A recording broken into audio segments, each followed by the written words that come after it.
Beep. Good morning. It's sandwich time. Yes, I'm actually going out and buying food from a store. Like, I don't know, I wouldn't call it fast food, although it is from a convenience store, so whatever. So in the, on the East Coast, there's a fine chain of convenience stores / gas stations called Wawa. Silly name, but very good store. They have 24/7 made-to-order sandwiches and hoagies, and they have a, hey, neat, that neighbor waved to me. The smallest things make you happy, right? They have a 24/7 barista, for different goofy coffee-based things for those who care about that. I do not. I'm not a coffee fan. Clean restrooms, no-fee ATMs, which are getting rare. Go, go, go, go, go, go, go, go! Ah! I'm just in a good mood this morning. I don't know. Well, I got paid. That's always, a big bonus. My last paycheck from my previous gig.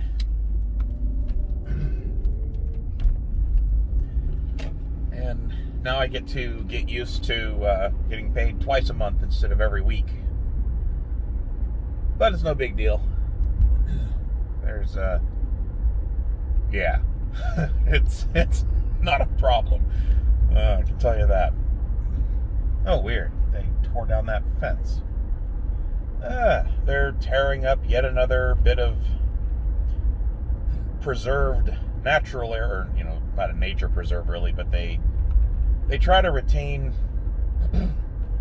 a bit of natural growth in different parts of the neighborhood, but I guess a developer bribed the county enough to let them develop there, so I'm willing to bet there's more apartments going in.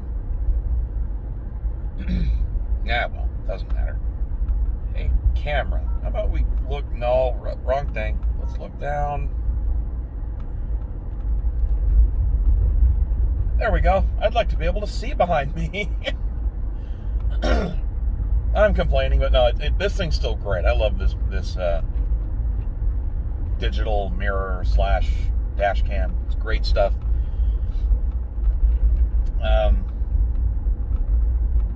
What was I saying? Fast food, yeah. So, right. This convenience store, they make, made-to-order sandwiches, and they've got these neat kiosks you order from, and they're always really good about letting you just say, hey, can you put extra pickles on that, or extra sauce, or whatever, and they're fine. They make a really good pepperoni sub, and they're all too eager to add more marinara sauce to it, so it's a big old sloppy mess. Good sandwich. I'm gonna try to get one of those this morning. Their online app wouldn't let me order that.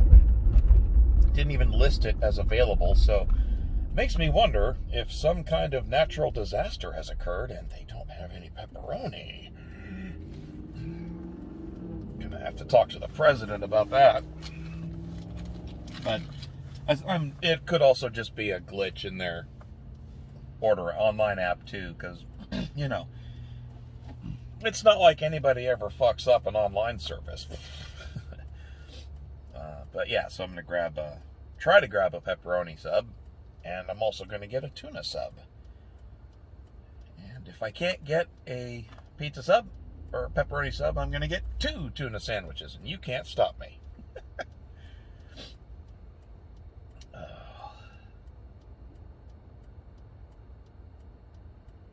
So I'm settling into the new job. It's getting, I need to hopefully get a task wrapped up today. Get my first PR out the door. Show them I can actually work. And, I guess that Mac isn't too terrible.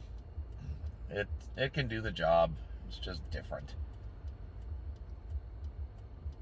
Oh, wish I could find the clip-on sunglasses for these frames. That sun is vicious. How long okay, there we go. I was going to say, how long is this goddamn light going to stay red? It finally changed its mind. It said, okay, Wolfie can go.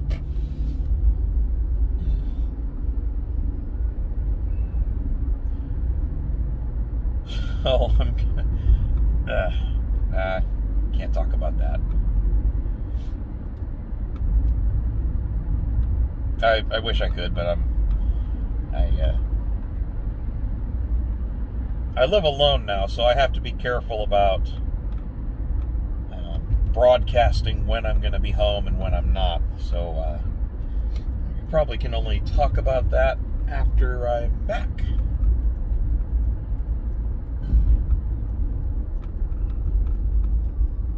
But I guess I can be vague about it. I'm going to be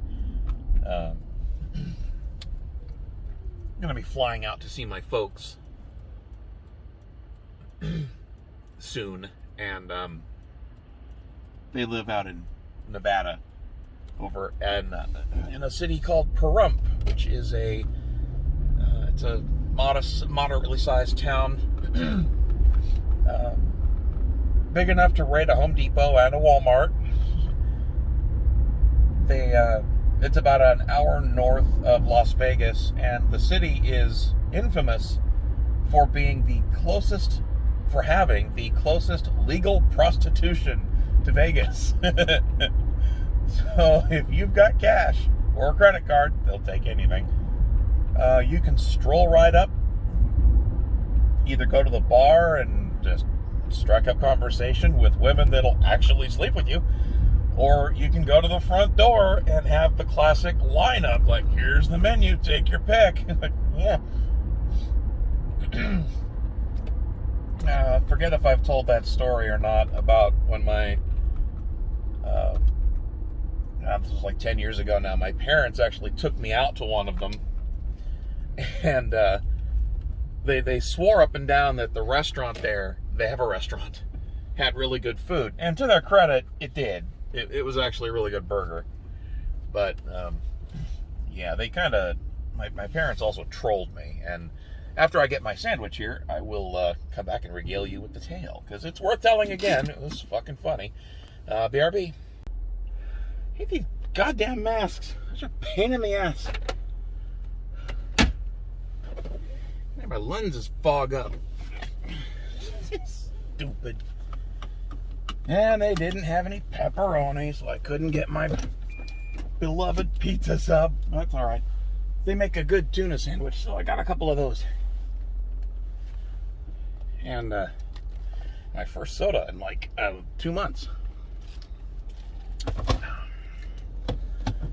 Sickly sweet methadone. No, it's not the best thing in the world for me, but I didn't get a lot of sleep last night, so a bit of caffeine isn't going to kill me. Anyway, right, so I'll tell you my hooker story. So, right, like I said, my parents swore up and down that this place, I'm pretty sure it was Sherry's Ranch, had a restaurant and bar, and the restaurant was supposedly good. The food was supposed to be good, according to my parents. So they run me out there, and so it's the three of us sitting in a goddamn restaurant at a goddamn brothel. And it's sort of a bar, diner type of thing. Decently sized, well lit, and comfortable seats. The food was good, and you know, if it weren't for the numerous women just walking around in real skimpy lingerie, you might think it was just a regular, ordinary diner. But no. There were pretty girls everywhere, and they were scantily clad, and if you had the money, they would have sex with you. Even the bartender was scantily clad. I don't think she was on the menu, but she wanted to look presentable anyway. All right, so we're sitting there and having lunch. And I'm admitting, okay, fine, yeah, decent burger. And, okay, I can't complain about the scenery. And of course, my parents are yucking it up like, haha. And then I get up to go to the bathroom. And then when I get back, my parents have this devilish look on their faces like they've just done something. And I was suspicious because, why the hell are you grinning like this? And not 5 minutes later,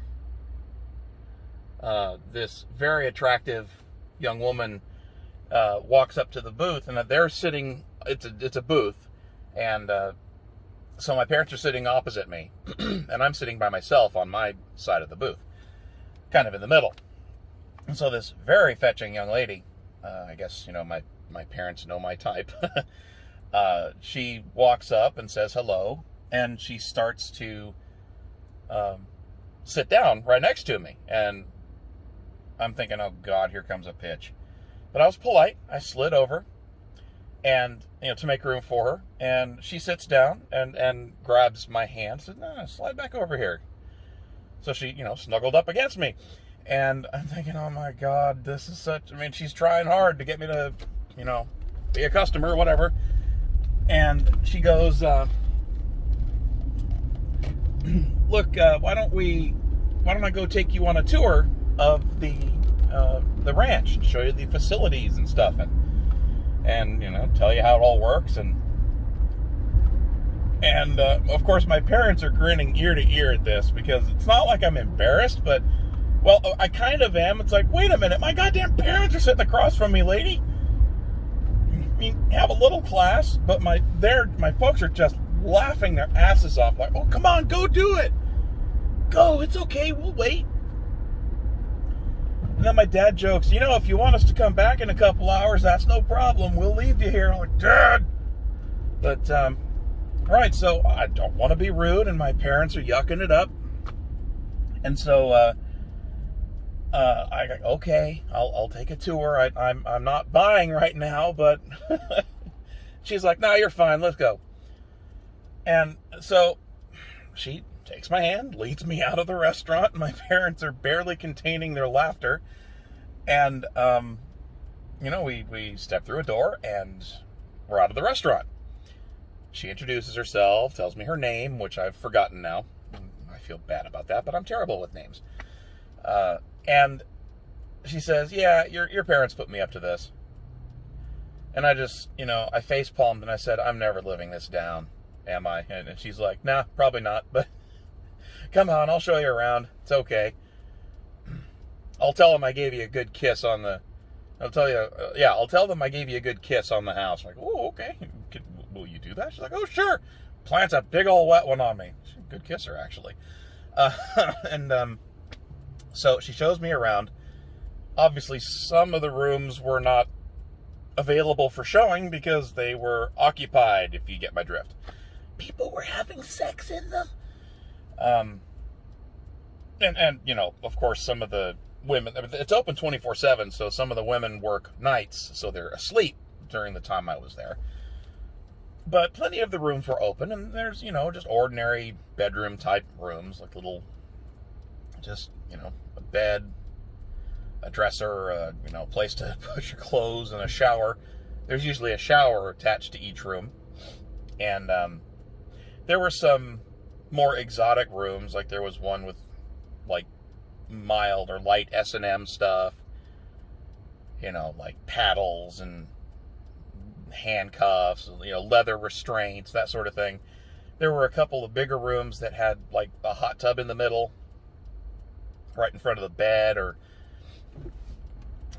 stuff like that. And there were themed rooms, so if you had some particular kink, like for setting, they could hook you up with that. And she showed me around out in the back part of it, which was outdoor.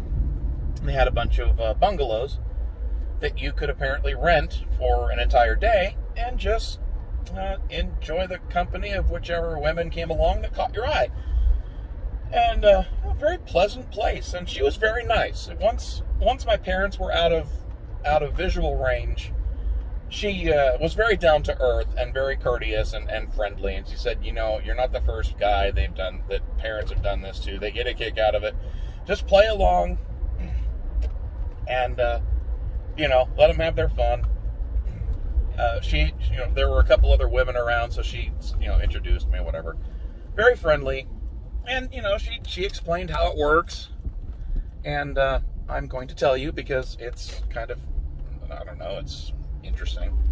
It's just neat how they do it. So you, obviously you pay in advance. And they take credit cards, which just cracks me up. I don't know how in hell they convinced the banks to let them do credit cards, but they did. I guess the money's really good. And you know how the bankers are. Money talks. But yeah, so you pay up front. You pick the lady that you want to fool around with, and you negotiate a price in private. You discuss what you're going to do, how long you're going to do it, and then you negotiate a price, and then you pay. And when that's all settled, you go back to the room with her, whatever setting you picked. You go back with her. She said the most awkward part is when you get back to the room, the very first thing that she has to do, and I'm not sure that it's law, but it's standard for these places. You have to drop your drawers, and you get near this table where there's a very bright kind of light, and you have to drop trowel, and she has to she puts on rubber gloves, and you're like, it's like she's describing this, and I'm going, what the fuck? And they put on gloves, and they have to examine your genitals to make sure you don't have any obvious signs of having an STD. And I'm like, oh, okay, that kind of makes sense. And she's like, yeah, it makes sense, but it totally kills the mood. So, once that's done, it's playtime. They just, they go about their business. Or you go about your business together with her. And so, yeah, that's how that all works. So, she finishes up explaining things and giving me the tour and all that. And it takes about 20 minutes. She's very thorough, very friendly, talkative. So, she takes me back to the restaurant. And, my folks, of course, still have this shit-eating grin on their faces. And, she walks me back to the table, and she gives me a good long kiss on the cheek and a hug, like you were a good sport. And then tells my parents, bring him back, I'll take good care of him. And I'm just beat red at this point, like, oh my God. And they're cracking up. They lose it. They can't contain it anymore, so they're laughing. And she gives me a hug and then wanders off. And then later I found out that, and we go home, or back to my parents' house.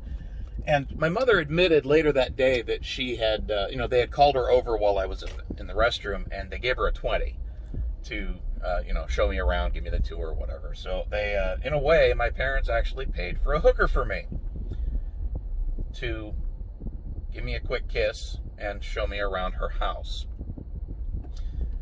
My parents bought me a hooker, and I didn't even get laid. But, yeah, that's it's kind of a fun story. All right, I'm back home. That's my hooker story. I got on that tangent, I think, at the start of my talk here. Hey, it's my kitty friend. Good, I'm glad he's doing okay. Hi, guy. He's adorable. I wish I could adopt him, but he's feral, and I don't think he wants to be an indoor kitty. Right, so I segued into Hooker Town. I was talking about I'm going to go out and visit my folks here in the next couple months, probably sometime in January. And I got to book the reservations and everything, but it's probably going to be out in January. I'm going to go.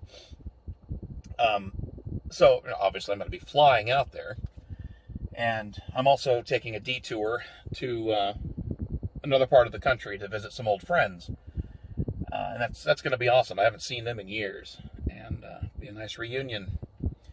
And so I'm going to be taking a total of 3 flights, and I'm not very comfortable flying. I get a little anxious.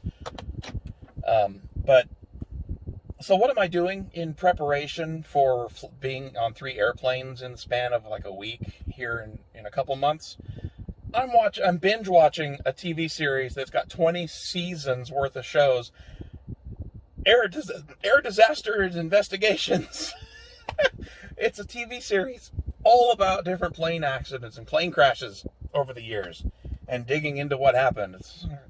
I don't know why I do this to myself, but I do. So whatever. That's it for me for now. I'm going to go get ready for work and have some delicious, delicious sandwiches. So thanks for watching, guys, and I will catch you next time. Take care.